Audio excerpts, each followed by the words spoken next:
revêtons l'armure de Dieu pour avoir la victoire. C'est une des choses qu'on oublie de faire souvent.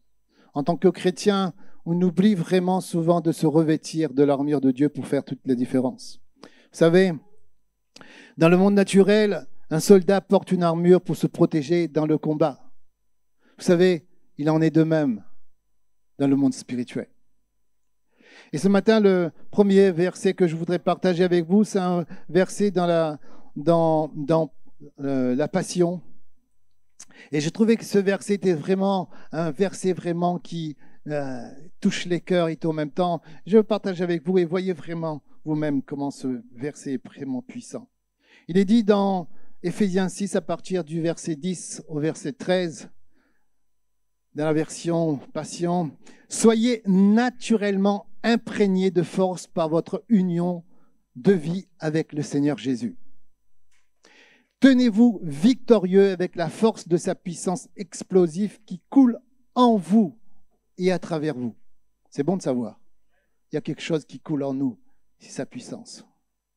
Revêtez l'ensemble complet d'armure que Dieu a fourni afin que vous soyez protégés. Combattez contre les stratégies maléfiques de l'accusateur, nous dit la parole de Dieu en tout cas ce matin. Votre combat au corps à corps n'est pas avec des êtres humains, mais avec les plus hauts principautés et autorités opérant en rébellion sous le royaume des cieux. Vous avez le royaume de Dieu, et sous le royaume, l'esprit malin se manifeste vraiment. Car ils sont une classe puissante de dieux démons et d'esprits mauvais qui maintient ce monde de ténèbres en esclavage. C'est ce que, en tout cas, font les esprits aujourd'hui. Et plus loin, il est dit, à cause de cela, vous devez porter toute l'armure que Dieu fournit et vous serez victorieux, mes amis.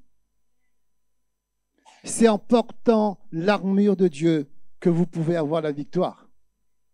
Est-ce que vous êtes d'accord avec moi? Vous savez, l'Église doit prendre conscience qu'on est en guerre. Je répète cela. L'Église doit prendre conscience qu'on est en guerre. Notre ennemi, c'est Satan et ses guerriers démons. L'enjeu de cette guerre, vous savez, c'est quoi? C'est notre âme. Aussi, l'ennemi va tout faire pour nous voler notre position en Christ. Parce qu'il sait que nous avons une position en Christ. Et il va tout faire pour essayer de nous faire tomber. Vous savez, alors nous devons résister à ces attaques à partir de la victoire de Christ. Nous pouvons avoir cette victoire par la foi en revêtant l'armure que Dieu nous a donnée. Amen. Vous savez, se revêtir de l'armure de Dieu, c'est aussi se revêtir de Jésus-Christ. Se revêtir de ses caractères. Amen. Nous devons puiser notre force dans l'union avec le Seigneur pour recevoir sa puissance. C'est ça que nous devons faire en tout cas. En nous revêtant de Christ, nous pouvons tenir ferme contre les ruses du diable.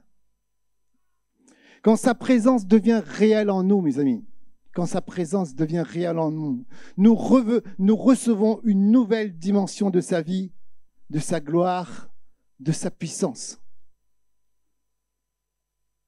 Quand nous recevons vraiment sa vie en nous, nous pouvons faire toute la différence. Et ce matin, on va voir vraiment les armes spirituelles de l'armure de Dieu. Chaque arme de cette armure que Dieu a mis à notre disposition pour résister à l'adversaire et tenir bon contre les ruses et les mensonges de l'ennemi. Nous pouvons le faire si nous avons vraiment mis sur nous l'armure de Dieu. Vous savez, Dieu ne veut pas qu'on affronte l'ennemi seul. Amen. Dieu ne veut pas qu'on affronte l'ennemi seul. Ce qu'il veut, il a prévu des armes spirituelles qu'il nous a données pour prendre conscience qu'on appartient déjà au royaume. Et c'est ça qui fait toute la différence. Et ce matin, on va voir en tout cas ces armes ensemble. Et je vais commencer par Éphésiens 6 au verset 14. de 14 à 18, parce qu'il est dit « Alors, debout ». Regardez bien ce que la parole de Dieu nous dit. « Alors, debout ». Tu ne peux pas recevoir l'armure de Dieu si tu restes assis.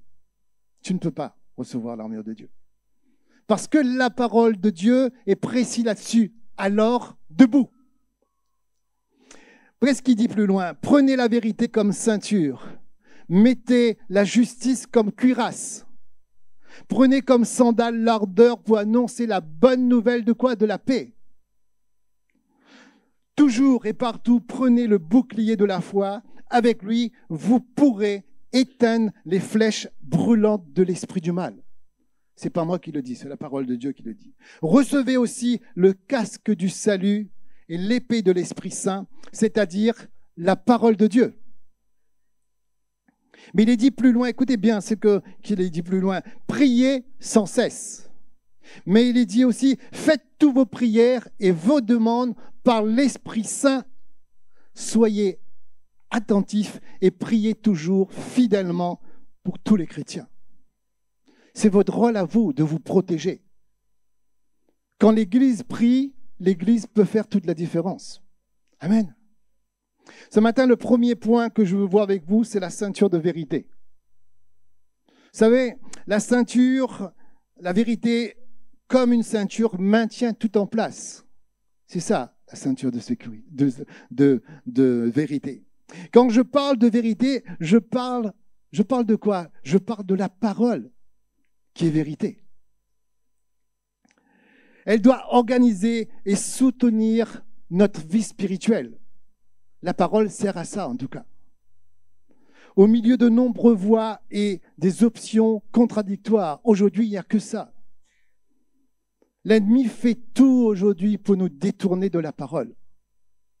Et parfois, il y arrive. Seule la parole de Dieu est vérité absolue. Je le dis encore une fois, seule la parole de Dieu est la vérité absolue.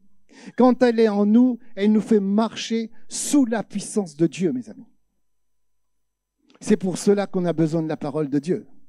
Vous savez, Jésus dit qu'il est la parole de Dieu. Jésus dit aussi qu'il est la vérité. Et dans Jean 14, 6, Jésus dit, « Je suis le chemin, la vérité, la vie. » Quand vous commencez à marcher avec Jésus, d'accord? Quand vous commencez à marcher avec Jésus, vous commencez à découvrir la vérité qu'il veut mettre dans votre cœur. D'accord? Mais il ne faut pas simplement marcher avec Jésus. Il faut être en même temps en Jésus parce qu'il habite en vous. Et vous ferez toute la différence. Amen. Vous savez, la parole de Dieu dit « Jésus est ce chemin de gloire que tu dois prendre pour entendre sa voix. » Tu ne peux pas dire « Je marche avec Jésus » si tu n'entends pas sa voix. Parce que Jésus parle.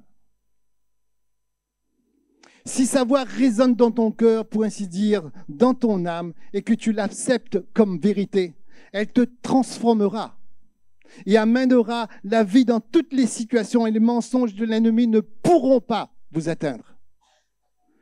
C'est ce que fait la parole de Dieu dans notre cœur, en tout cas. Vous savez, quand tu gardes la vérité dans ton cœur, en la pratiquant dans ta vie, tu es plus que vainqueur, nous dit la parole de Dieu. Est-ce que tu le crois ce matin? Vous savez, Jésus, la vérité déclarée est une puissance qui ferme la bouche de Satan. Et nous voyons cela dans Jean 4. Je ne sais pas si vous vous rappelez de cette histoire dans Jean 4. Jésus se fait baptiser dans le Jourdain. Et là, l'Esprit de Dieu l'emmène carrément dans le désert pour qu'il puisse commencer son ministère. Et il commence à jeûner pendant 40 jours. D'accord? Et pendant ces jours-là, l'ennemi vient pour essayer de le tenter. Mais l'ennemi ne va pas essayer de le tenter avec n'importe quoi. Qu'est-ce qu'il va faire? Il va essayer de tenter Jésus à travers la parole. Mais nous savons tous que la parole de Dieu dans la bouche de Satan, c'est un mensonge. Et ça, Jésus le savait. Et pour contrecarrer ses attaques, Jésus aurait pu lui dire, ferme ta bouche et va-t'en. Il est Dieu, avant tout, Jésus. D'accord? Mais Jésus s'est servi de sa parole pour nous faire comprendre que sa parole est importante, mes amis. Et il a dit, il est écrit que chaque fois que l'ennemi voulait le détruire, ou vraiment veut essayer de le faire tomber comme il a fait tomber Adam et Ève à travers la parole, en disant un mensonge. Qu'est-ce que Jésus a fait? Jésus a repris la parole. Et la parole de Dieu dans la bouche de Jésus est une vérité. Il a fermé la bouche du diable. Et quand le diable il a vu qu'il ne pouvait plus, il est reparti. Il est reparti. Vous savez, j'aime bien ce que Romains 8 dit. Et ça, c'est pour vous ce matin, frères et sœurs. Ça, c'est pour vous ce matin. Qu'est-ce que la parole de Dieu dit dans Romains 8, 1? Maintenant, ceux qui sont unis au Christ Jésus ne peuvent plus être condamnés. Vous ne pouvez plus être condamnés. Pourquoi? Parce que Jésus a payé le prix pour vous à la croix de Golgotha. Il a payé le prix pour vous. Amen. Vous savez, il faut toujours que tu te bases sur la parole pour avoir la victoire et crois en sa vérité pour toi. Soit tu avances dans sa vérité, soit l'ennemi te descend. Il faut qu'elle soit dans votre cœur, la parole de Dieu, avant tout. Si la parole de Dieu est dans votre cœur, vous pouvez vous défendre. Si la vérité manque, nous ne tiendrons pas face à l'ennemi, mes amis. C'est pour cela qu'il faut méditer la parole de Dieu. Amen. Vous savez, une des choses que nous devons faire pour grandir dans le Seigneur, nous devons aimer la vérité. Nous devons aimer la vérité. C'est une manière de vivre, mes amis. C'est une manière de vivre. Plus tu triomphes dans la vérité, écoute bien ce que je vais vous dire ce matin, plus tu triomphes dans la vérité, plus tu grandis dans la sanctification. Ça marche avec. Plus la vérité est là, plus quand le diable te regarde, tu brilles tellement qu'il ne peut pas avancer vers toi. Vous savez, plus tu ne donnes pas accès au diable dans ta vie. Et pour ne pas donner accès au diable dans ta vie, il faut que tu marches dans la vérité de Christ. Ça veut dire dans la sanctification. Amen. Vous savez, on va prendre le deuxième point ce matin, c'est la cuirasse de la justice. Très important, la cuirasse de la justice. Vous savez, la justice est représentée comme une cuirasse couvrant et protégeant le torse où se trouve le cœur. Vous êtes d'accord avec moi? La justice est donc une protection extérieure. Je répète cela. La justice est donc une protection extérieure dont il faut se revêtir.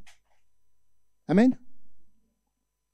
Cette justice n'est pas notre justice.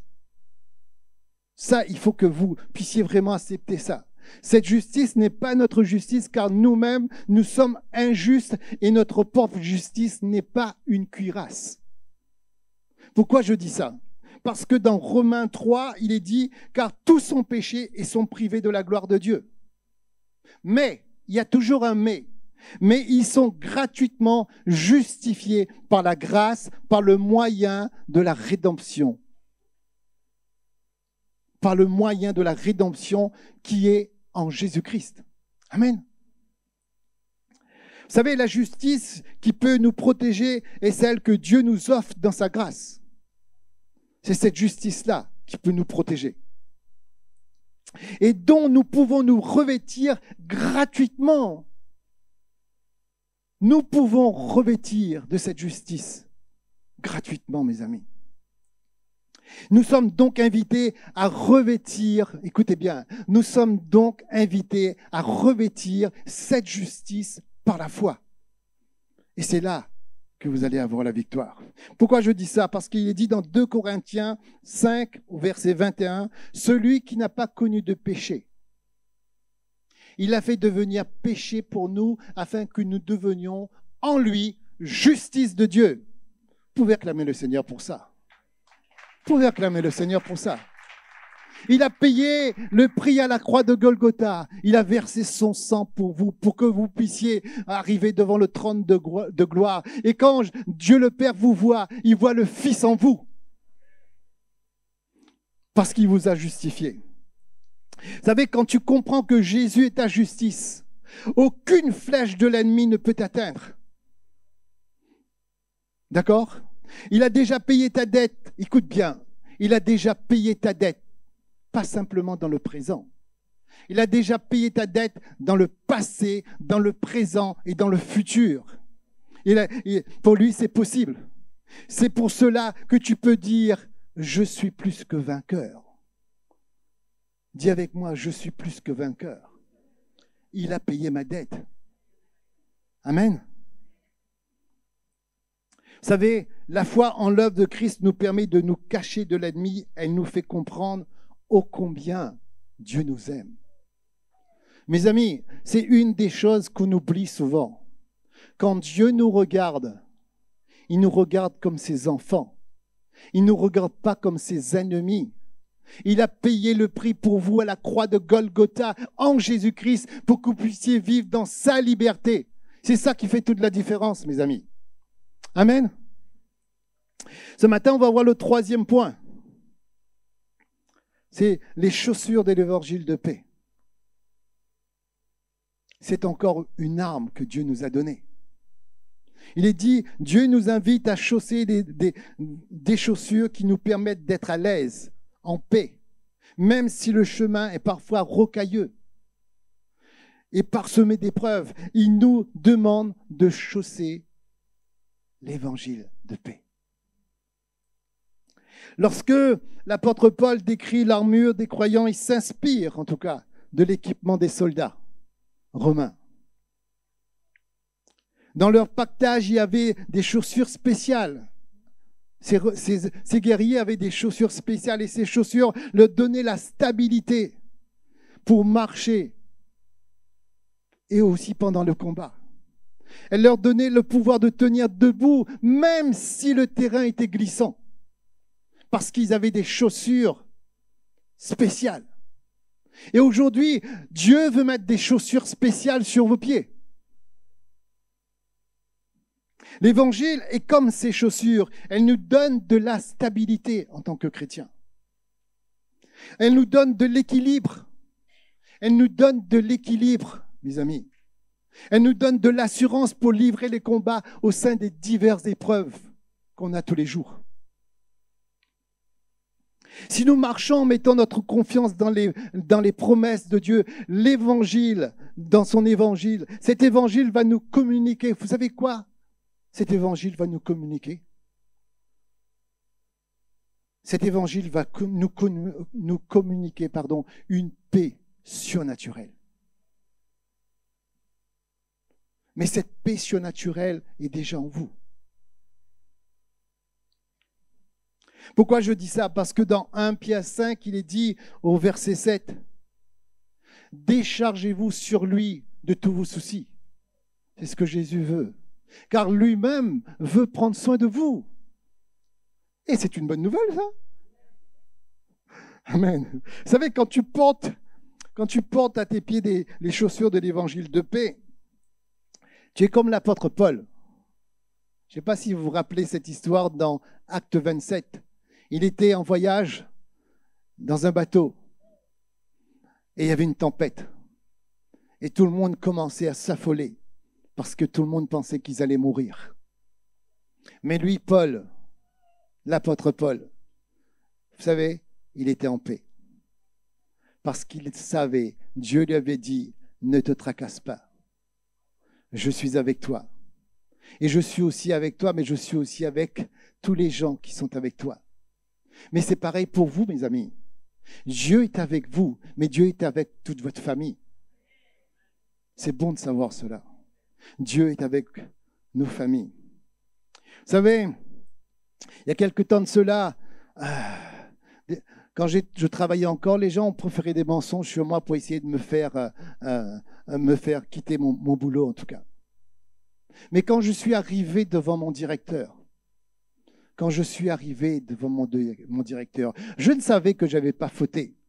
Mais je savais que Dieu était avec moi. Et Dieu m'avait dit, ne te tracasse pas, Jean-Pierre. Tu auras ta victoire. Et j'ai eu ma victoire. C'est bon de savoir cela, mes amis. Vous savez, j'étais sûr et certain. J'étais en paix parce que Dieu était avec moi. Ça, c'est une bonne nouvelle. Dieu est avec vous, mes amis. Vous savez, quand tu portes à tes pieds les chaussures de l'évangile de paix, tu sais que Jésus est avec toi. Est-ce que vous le croyez ce matin? Jésus est avec vous. Et Jésus est en vous en même temps. Alors, quand tu sais que Jésus est avec toi, alors tu marches dans sa paix. Pourquoi? Parce que tu sais qu'il est le prince de paix. Et quand tu sais que le prince de paix marche avec toi, mais toi-même tu es en paix. Jésus dégage son onction sur toi. Quand tu sais que tu es en paix, toi aussi tu dégages ton onction sur les autres. Tu deviens celui qui rassure, celui qui est en paix, celui qui réconforte les autres. Voilà, quand tu es en paix, la paix surnaturelle de Dieu, quand cette paix est sur toi, voilà comment tu te comportes. Tu es celui qui va apaiser les inquiétudes des uns et des autres, car tu sais que Dieu est avec toi et qui te protège, ainsi que les gens qui sont autour de toi. Quand tu marches dans le Seigneur, tu sais que le Seigneur, comme je vous ai dit, te protège, mais protège aussi ta tribu. Pourquoi? Parce que Dieu est fidèle. Est-ce que vous le croyez ce matin, mes amis? Vous savez, le quatrième point que je veux voir avec vous ce matin, c'est le bouclier de la foi. Le bouclier de la foi. Dieu nous a donné la foi quand on s'est tourné vers lui. Dieu nous a donné un don. Ce don, c'est la foi. C'est un cadeau qui vient du ciel, mes amis. C'est un cadeau qui vient du ciel. C'est pour cela qu'on doit toujours s'attendre à lui en marchant dans la foi. Quand on se revêt de la foi, ça devient un bouclier pour nous. Une arme défensive, une arme offensive avec laquelle tu peux te protéger et repousser l'ennemi. Et aussi administrer des coups à l'ennemi. Vous savez, quand vous avez un bouclier avec vous et que l'ennemi vous lance des flèches, des flèches sur vous, vous pouvez vous protéger. Mais parfois, il peut encore plus s'approcher de vous. Il va essayer de vous oppresser. Et là, vous pouvez lui donner un bon coup dans la tête avec votre bouclier. Ça sert à ça aussi en même temps. Pas simplement de le repousser, mais de lui donner un coup aussi en même temps. Parce que c'est une arme, le bouclier. Amen. Vous savez, la foi est importante dans notre vie. Dis à ton voisin, la foi est importante dans sa vie.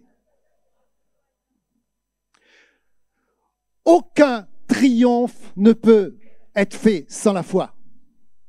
Je répète cela. Aucun triomphe n'est possible sans la foi. C'est par la foi qu'on est amis avec Dieu, comme l'est Abraham. C'est pas moi qui le dis, c'est Jacques qui le dit dans Jacques 2 au verset 23. Abraham eut confiance en Dieu. Et Dieu le considéra comme juste, nous dit la parole de Dieu. En tenant compte de sa foi. Et Dieu l'appela son ami. Mes amis, si Dieu a appelé Abraham, et nous sommes des fils d'Abraham spirituellement, alors nous sommes amis de Dieu. Est-ce que vous le croyez ce matin? Nous sommes amis de Dieu. Dis à ton voisin, tu es l'ami de Dieu. Et il te cherche. Amen. Vous savez, alors que l'incrédulité, la peur, le doute règnent autour de nous et à travers les mensonges de l'ennemi, nous pouvons faire comme le roi David. C'est de croire que nous ne sommes pas seuls et que nous sommes plus que vainqueurs. Vous savez, Notre espoir est le Seigneur, car il a fait de nous des nouvelles créatures, renouvelant notre esprit par son esprit. Et surtout, nous avons pouvoir en son nom de mettre l'ennemi sous nos pieds. Est-ce que vous le croyez ce matin? Vous savez, je ne sais pas si vous vous rappelez de l'histoire de David contre Goliath. David est arrivé devant Goliath. David était petit de taille. Vous vous rappelez? Goliath, c'était un géant. Mais dans l'esprit, David était un géant lui aussi. Il savait qui il était. Il savait qu'il marchait avec l'Éternel. Et c'est pour ça qu'il a gagné son combat. Parce qu'il savait qu'il était avec l'Éternel. Et que sa force, il pouvait le retirer de l'Éternel pour abattre son ennemi. Et aujourd'hui encore, nous, en tant que chrétiens, on a beaucoup de Goliath dans nos vies. Mais une des choses que Satan sait, mais que nous, on doit le dire aussi en même temps, c'est que on a Dieu en nous pour faire toute la différence. On n'est pas petit, on est grand devant le Seigneur pour démolir l'ennemi. Amen. Vous savez, j'aime bien aussi cet homme sur l'île de la Réunion. En tout cas, il était venu, un homme de Dieu qui était venu pour envoyer par Dieu, pour prendre soin des gens sur l'île de la Réunion. J'ai eu cette chance de travailler pour son association pendant 40 ans. Gloire à Dieu pour ça. Mais je ne l'ai pas connu de son vivant. Et quand je le voyais sur sa petite image, je dis, purée, c'est un géant, ce bonhomme-là.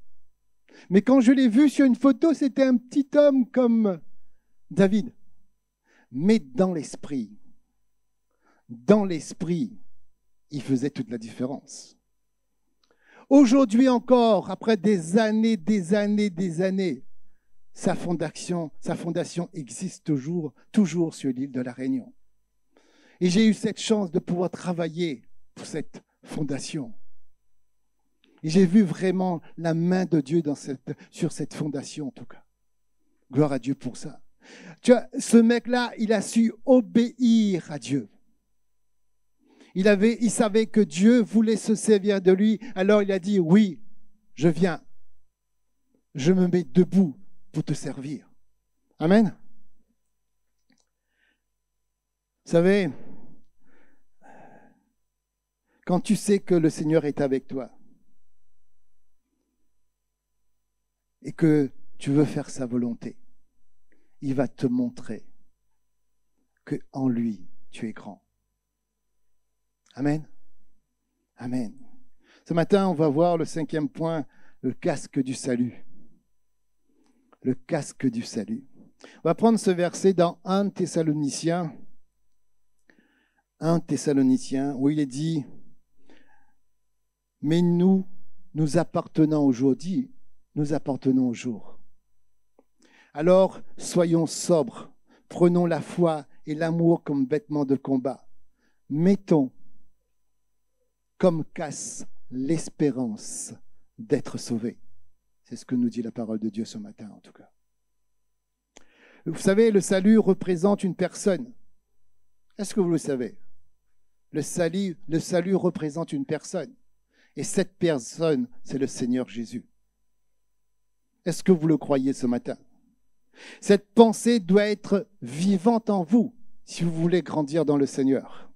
Lorsque vous remplissez votre pensée de l'assurance, de l'amour de Dieu, quand vous lisez sa parole qui atteste son amour, quand vous le célébrez, cela change votre vie. Cet amour en vous va agir comme un casque sur votre tête qui va protéger vos pensées spirituellement. Ça sert à ça, le casque du salut. C'est de protéger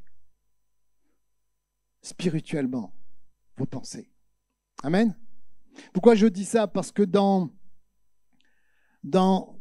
Tite 2, il est dit « Car la grâce de Dieu, source de salut pour tous les hommes, a été manifestée. » Jésus-Christ s'est manifesté sur la terre pour vous, pour que vous puissiez avoir le salut. Vous savez, le mot salut se dit en grec sotérion, mais cela veut dire aussi en français celui qui incarne le salut, ou à travers qui Dieu veut l'accomplir. C'est ça, le salut. Et Jésus est le salut, mes amis. Quand tu sais qui tu es parce que tu connais qui est ton salut, écoutez bien ce que je veux vous dire ce matin. Tout ce que Jésus dit est affirmé en toi comme un casque posé sur ta tête afin de te sauver des mensonges de l'ennemi. Plus tu crois aux révélations de Christ, plus tu es protégé, mes amis. Ça devient un casque sur ta tête en tout cas. Vous savez,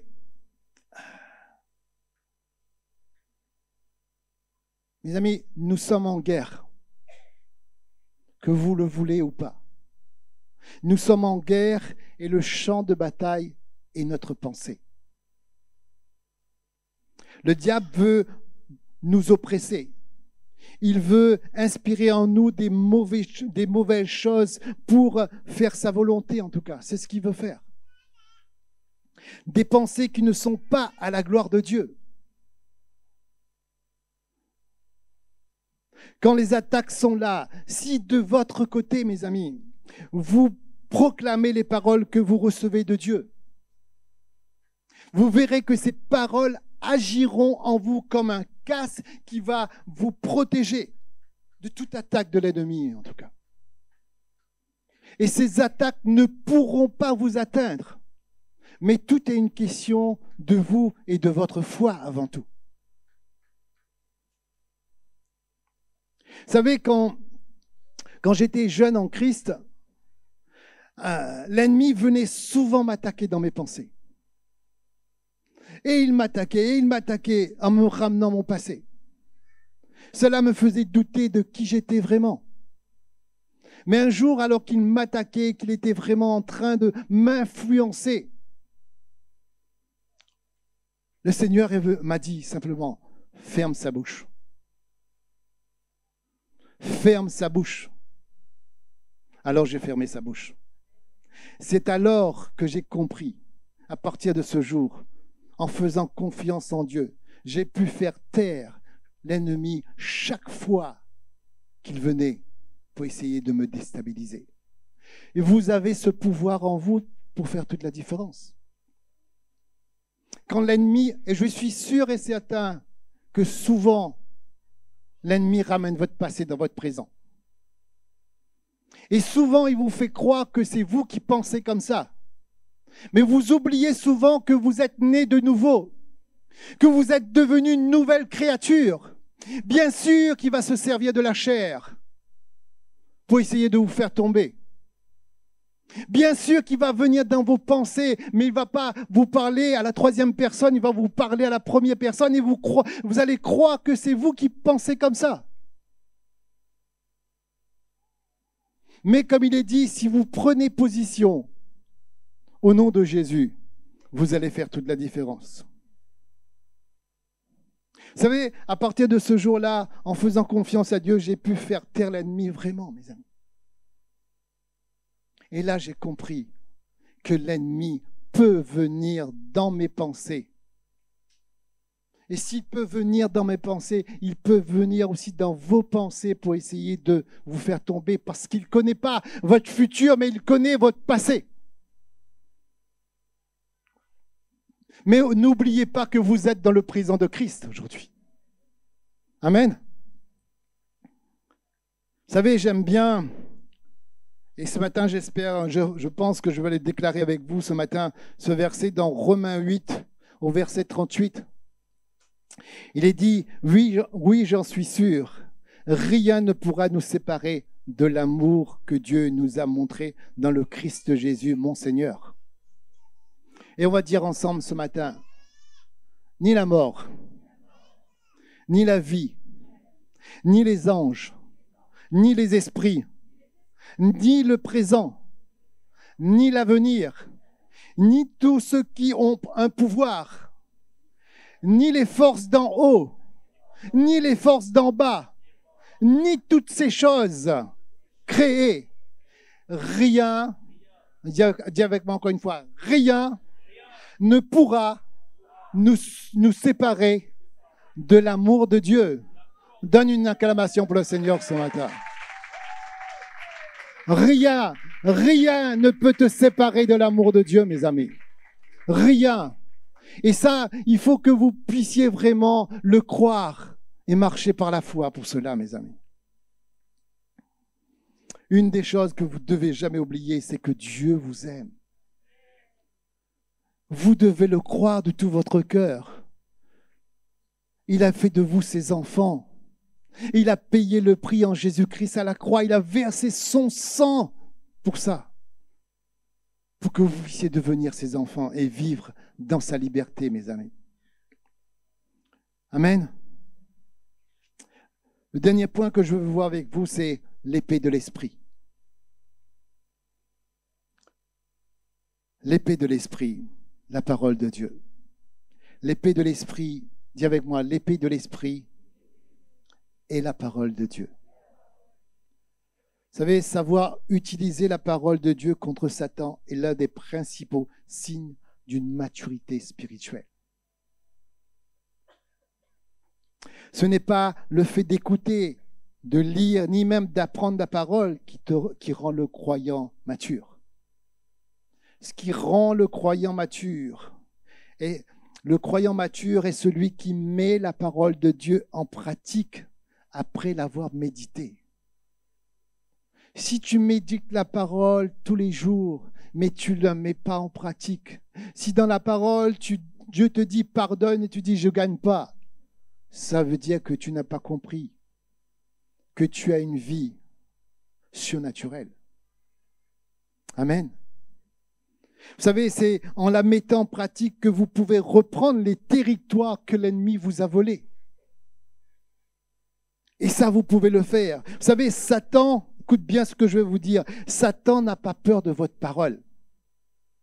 Je répète cela, Satan n'a pas peur de votre parole, mais il craint celle de Dieu. Mais ce que je veux vous dire ce matin, mes chers amis, mais quand vous déclarez sa parole dans votre bouche a autant de puissance que sa parole dans la bouche de Dieu. Ça, c'est ce que Dieu vous a donné. Vous savez, le Saint-Esprit est descendu sur vous comme un feu. Vous êtes d'accord avec moi? Et il grave, chaque fois que vous méditez la parole de Dieu, il grave sur votre cœur, votre âme, sa parole. Et quand vous commencez à déclarer sa parole, ça ressort de vous comme un feu pour détruire l'ennemi. Et c'est ça que vous devez capter ce matin. La parole dans votre bouche a autant de puissance que la parole dans la bouche de Dieu. Amen. Mais une des choses, il faut apprendre à mémoriser la parole de Dieu pour que dans votre bouche, elle devienne une épée à double tranchant. Et que vous pourrez être capable d'utiliser au moment venu pour vous défendre et arrêter toute attaque de l'ennemi. C'est pour ça qu'il faut apprendre la parole et le déclarer quand il le faut pour contrecarrer toutes les attaques de l'ennemi. Amen. Vous savez, j'aime bien cette histoire sur la puissance de la déclaration. C'est une jeune fille qui avait donné sa vie à Jésus. Et elle revient dans son village. Et là, quand elle arrive dans son village, elle voit un attroupement. Et dans cet attroupement, il y a des sorciers qui sont en train de manifester la puissance du royaume des ténèbres. Ils marchent sur les couteaux, ils enfoncent les couteaux dans leur ventre et ça ne fonctionne pas. Ça ne coupe pas, alors que c'est des couteaux tranchants qui peuvent couper une feuille sans... comme ça, pour ainsi dire. Amen. Et là, la jeune fille, elle arrive. Elle dit, mais qu'est-ce qui se passe? Elle s'approche tranquillement. Et puis elle regarde. Et là, elle voit que les sorciers sont en train de manifester la puissance du royaume. Et Et à un certain moment, elle voit un sorcier prendre un couteau et enfoncer dans son ventre. Elle voit que le couteau ne rentre pas. Alors elle crie « Jésus !» Et le couteau est rentré. Et le sorcier est mort. Et là, le chef sorcier dit aux personnes qui sont là, « Qui a osé crier ce nom ?» Et là, tout le monde commence à s'affoler. Et tout le monde pointe leur doigt vers la jeune fille, dit « C'est elle, c'est elle. » Et là, le sorcier vient voir la jeune fille, lui dit « Je veux connaître ton Dieu. » Parce qu'il avait compris que le nom de Jésus est au-dessus de tout. Vous savez, elle a juste prononcé le nom de Jésus et les ténèbres ont fui. Quand tu prononces le nom de Jésus, aucun esprit mauvais, aucun esprit des ténèbres ne peut rester. Parce que le nom de Jésus fait fuir l'ennemi. Amen. Et je ne sais pas si vous le savez, ça vous arrive peut-être parfois de faire des cauchemars. Et dans cette bataille, dans votre cauchemar, vous voyez l'ennemi en train d'essayer de vous étrangler ou bien de vous battre. Et là, vous criez « Jésus !» Il n'y a plus rien. Ça vous est arrivé? Amen. Amen, amen, amen. Vous savez, le deuxième point que je veux voir, toujours par rapport à l'épée de l'esprit, qu'on n'en parle pas trop souvent, c'est la prière. La prière par l'esprit. C'est une autre manière de combattre l'ennemi, c'est de collaborer avec le Saint-Esprit pour recevoir sa force. Dieu veut qu'on s'attend à lui pour qu'il puisse agir, mes amis. Vous êtes d'accord? La prière en langue est une arme qui fait bouger le monde spirituel, qu'on veut pas. Elle fait bouger le monde spirituel, car quand nous prions par l'Esprit de Dieu, nous pouvons stopper les attaques et avoir la victoire. C'est pour cela que le Saint-Esprit nous a donné ce don.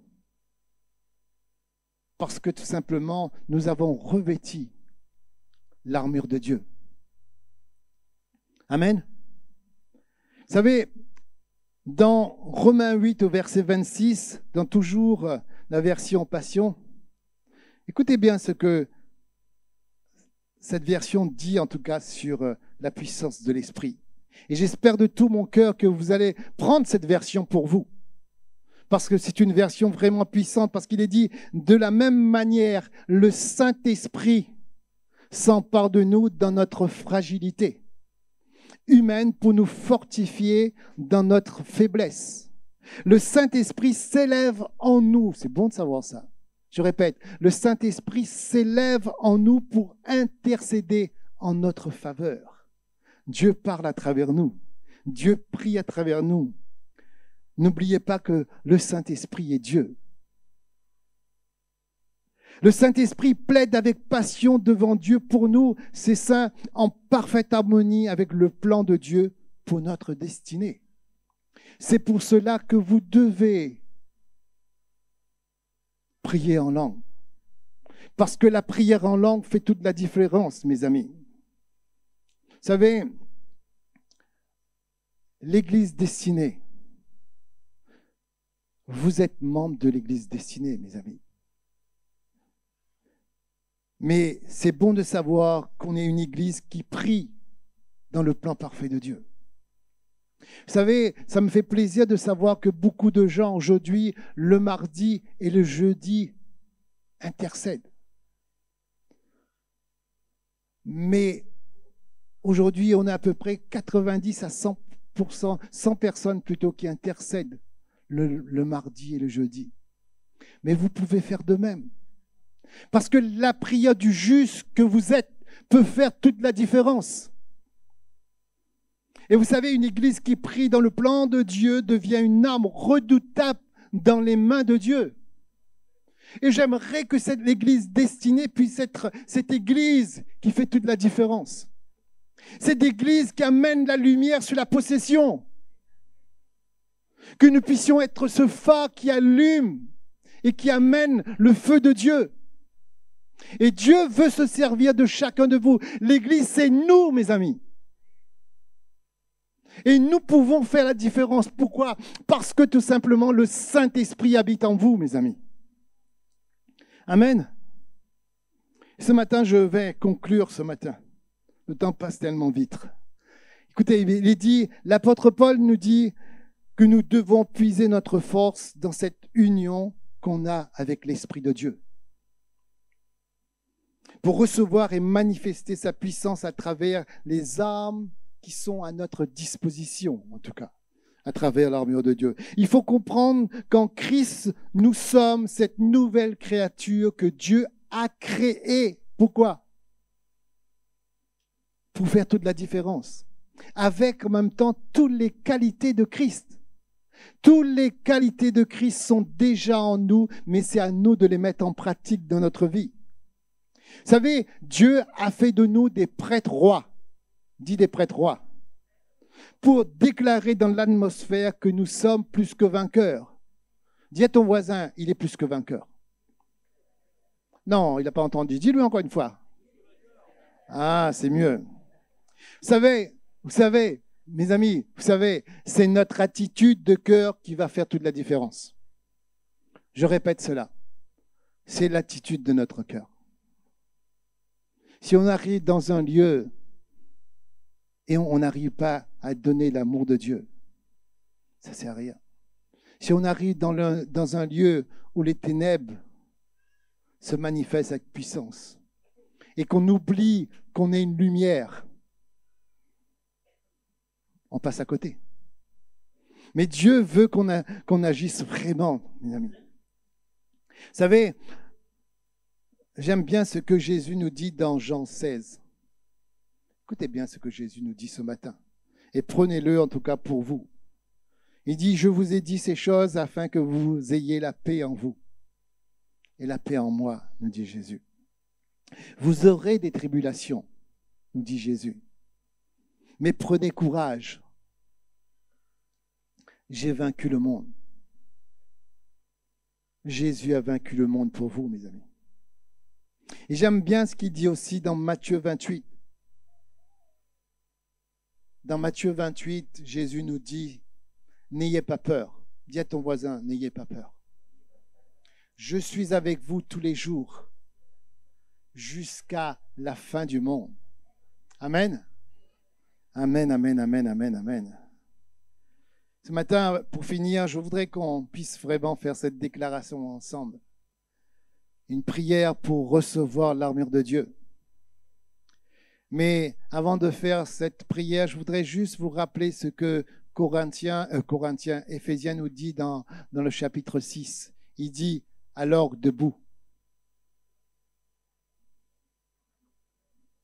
Alors debout. Vous ne pouvez pas vous revêtir de l'armure de Dieu si vous n'êtes pas debout, mes amis. Est-ce que vous êtes prêts pour déclarer avec moi? Alors dis avec moi ce matin, au nom de Jésus-Christ, je revêts l'armure de Dieu, avec à la taille la vérité pour ceinture, la justice pour cuirasse,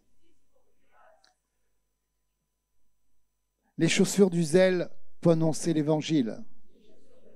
Et ce matin,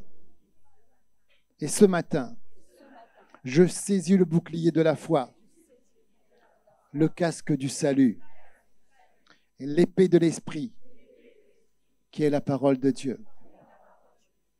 Et ce matin, oui, répète encore une fois avec moi, oui, je déclare, le Seigneur est ma force. Debout, je relève la tête devant mes ennemis. Puisque Dieu est pour moi, qui sera contre moi? Le Seigneur est mon rempart.